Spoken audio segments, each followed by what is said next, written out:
They call me Squirrel.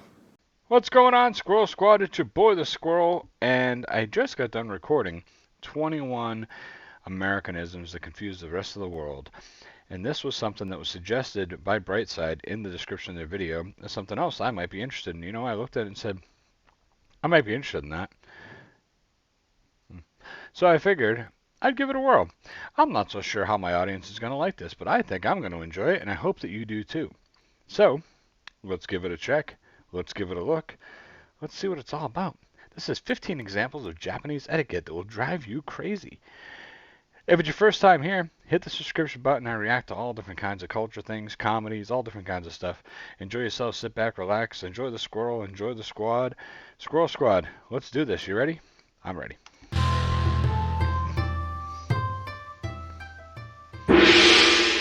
15 examples of Japanese etiquette that will drive you crazy. I'll be the judge of that. Have you ever dreamt of visiting Japan? Seriously, who hasn't? It is famous for its high-speed trains, colorful cherry blossoms and kimonos, yummy sushi, and incredible etiquette rules.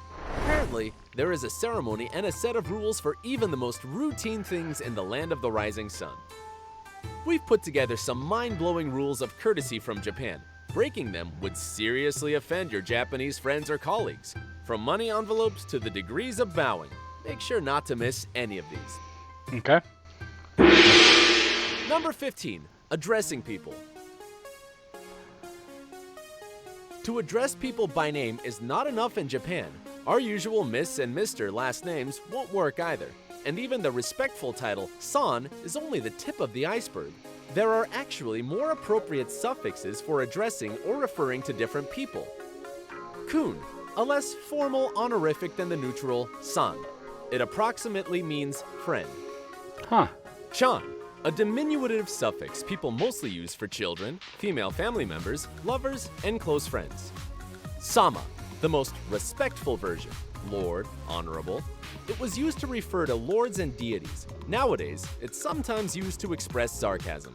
We love this one, because who doesn't love sarcasm? I do. Senpai is for addressing elder colleagues or schoolmates. Kohai is the opposite of senpai. Sensei, this one you probably know. It is used for addressing teachers, doctors, scientists, politicians, and other authority figures. I knew that one. For formal writing. Imagine mixing them up and referring to your Japanese boss with chan. Drama. Number 14. Exchanging business cards. When was the last time you gave someone a meishi? Oh, you have never ever. Okay, meishi is nothing bad or offensive. It is what a business card is called in Japanese. You just hand it out and say, "It was a pleasure meeting you," right? Not in Japan. Exchanging business cards is a whole ritual. Here's what you need to do. Make sure your card's front side is facing your counterpart. Offer it with both hands. If your rank is lower than your partner's, hold the card lower than they do. If you were given a business card, put it on a card holder and take a few seconds to look at it. Don't forget to bow. If you haven't got a card holder, it's a disaster. It's a far cry from what we have, just putting business cards in our pocket. Number 13. All right. Learning some cool stuff so far. I think that the name thing is kind of, I mean, it seems like a lot, but if you think about like Mr., Mrs., Sir, Madam, it could be a lot of that kind of stuff. It's just not in my language, so that's why I'm not equating it as well, I think. But it's probably is a little more overboard than we do or whatever. Interesting business card transactions. Those are kind of cool. But I wanted to point out the two sumo butts and the gong is it's a little annoying. Just saying. Number 13. Giving praise. Imagine you are working at or with a Japanese company. One of your colleagues has done something outstanding. His or her ideas just helped the company make millions. Or maybe he or she worked day and night to finish that important project and meet the deadline. Would you say they did great in front of everyone else? Click like if so. Well, you could do that, but the person you describe as a bright mind and a very loyal professional would feel embarrassed. Really? The Japanese believe that you can easily break a single arrow, but not 10 in a bundle. In other words, group solidarity is much more important than individual success to them. So if you want to give praise to someone, say their team did a great job. Huh, okay. Number 12, punctuality. Timekeeping means so much to the Japanese, they are surrounded by clocks. God, we suffer with that over here. Store, Nobody's on and time. even many of the billboards have clocks in them. When a train is 1 minute late, the railway company will make an announcement with their sincere apologies. The driver of a bullet high-speed train is not expected to stay more than 15 seconds off schedule. So don't be surprised if you have a meeting, a real or an online one, scheduled with your Japanese colleagues, and they start messaging you asking if everything is all right with you when you are 1 minute late. Imagine what a torture it must be for a Japanese person in, let's say, Italy, where life is more relaxed, and a few minutes could mean a couple of hours. What is that? Number 11, in an elevator. Was that a Ninja Turtle? It turns out that even here there are informal but clear rules. If you are the first to enter an empty elevator, you become the elevator captain, and you should stand close to the control panel. You'll need to hold the door open until everyone has entered the elevator. Repeat, so for each floor at which the elevator stops. You must also be the last to leave, and you need to do everything very quickly. If you are a tourist in Japan, try not to be the first to enter an elevator, unless you really want to be the captain. The position is not paid though, and you don't even get a cool captain's hat. These butts. You're the last one to leave the elevator. So if I get on the elevator and I'm going from the first floor to the fifth floor, but there's 28 floors on the thing and it packs up and people get on like, 21, 27, 22, 18. I gotta wait till I deliver all those son of a bitches? That sucks. Number 10, subways. On the subway, there are some restrictive rules that the Japanese are expected to follow. Talking is not allowed, on the phone as well, and it's impolite to stare at others. It's not customary to give up your seat for old people, even if they can barely stand. There are special seats marked with the sign for them, as well as for disabled people and pregnant women. You can't take those seats if you don't belong to those categories. Why don't people talk? Number 9, touching.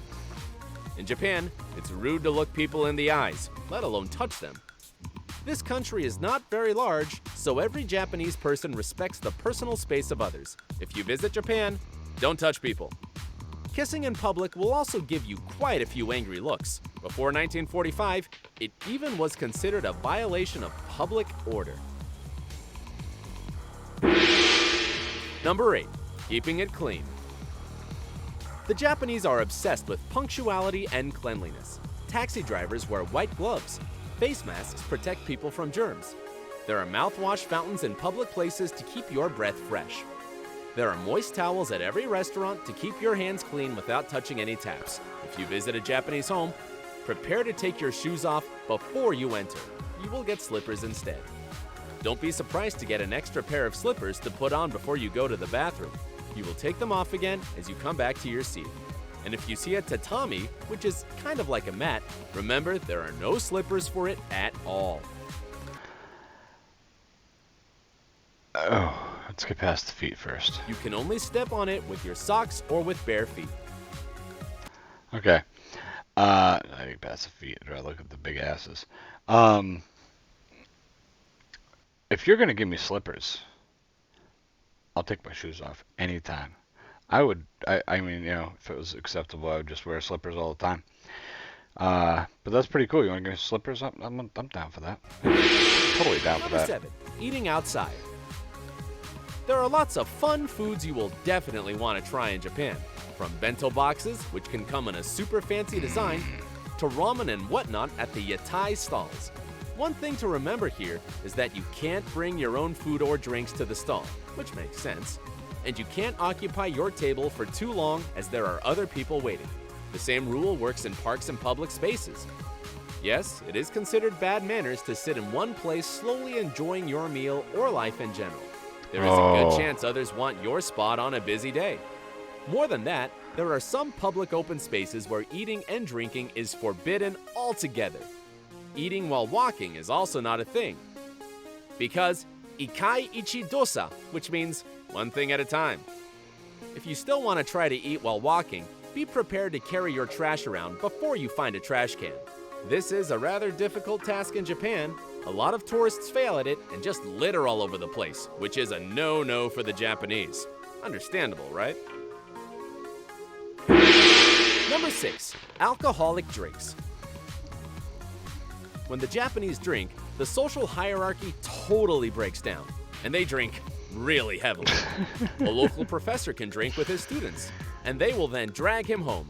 An exemplary clerk who bows to his business partner during the day can get drunk at a karaoke bar and vomit on his suit. And this is normal. What? Interestingly enough, when they all sober up, normal. they will behave just as if nothing happened. In Japan, what happens in a boozy session stays in a boozy session. Wish that was the case here. Money. The Japanese have a strange attitude toward money. For some reason, they are embarrassed to show it in public. Therefore, money envelopes decorated in a traditional manner are very popular here. And if you haven't got such an envelope, you'll have to wrap the money in a piece of paper before giving it to anyone. Of course, What? you don't need to do so at supermarkets, but you still have to consider this rule. You can't hand your money to the cashier, only put it in the cash tray. And it's all for the sake of the protection of personal space. Number 4, the art of sitting properly. To sit by folding one's legs underneath one's thighs is called seiza, and the Japanese sit on the floor only in this way. They feel comfortable sitting seiza style, as if in an armchair. But if you are not accustomed to it, your feet become numb within a couple of minutes. I was going to say that. If you are a tourist or a senior and spread out your legs, you'll certainly get away with it and no one will say anything. But it would be unimaginably inappropriate for a Japanese person to sit this way. It's very interesting. Gifts. It's different. Kind of In cool. Japan, the culture of giving gifts is very strong, and there are 2 special gift-giving seasons each year: O-Chugen in summer and O-Seibo in winter. In many countries, it is customary to open a gift at once. In Japan, it's a sign of greed and impatience. Besides, what if the gift giver is embarrassed about their modest gift and notices a shade of discontent coming over your face, like a wind in the reeds? By the way, do you think flowers are a good gift? Click like if so. You have to be very careful if you want to give someone flowers in Japan. Lilies, lotus blossoms, camellias, and any white flowers, in general, are reserved for funerals. Wow. Potted plants will not be appreciated because of superstitions. Anything in a set of 4 is believed to bring bad luck. Wow. And number 9 is considered unlucky as well. So many things to remember not to embarrass yourself. Well, 9 plus 14 plus 4 equals 13, Number 2, so bowing. I don't know. The art of bowing is so important in this country that children learn it at an early age. Imagine this. There are many different ways to bow in Japan: standing, sitting, and female and male variants. Here are some of them. The greeting bow, eshaku, of 15 degrees is for people of equal business or social rank. The Okay. respectful bow, keirei, of 30 degrees is a bow for a teacher or a boss. The deeply reverent bow, saikare, of 45 degrees, should be used if you apologize or see the emperor. The begging for your life bow is probably only used nowadays if you have done something really terrible. Begging for your life bow. Of course, foreigners are not expected to bow, but the Japanese will be pleased if you return a bow. They keep showing slow people walking down the streets. What are these people doing? Like, this is the 3rd or 4th time in the video I've seen someone dressed up with a big hat walking very slow on a busy street. I don't know. Number 1, taking leave. In Japan, a customer or business partner is almost a god and is treated with incredible respect.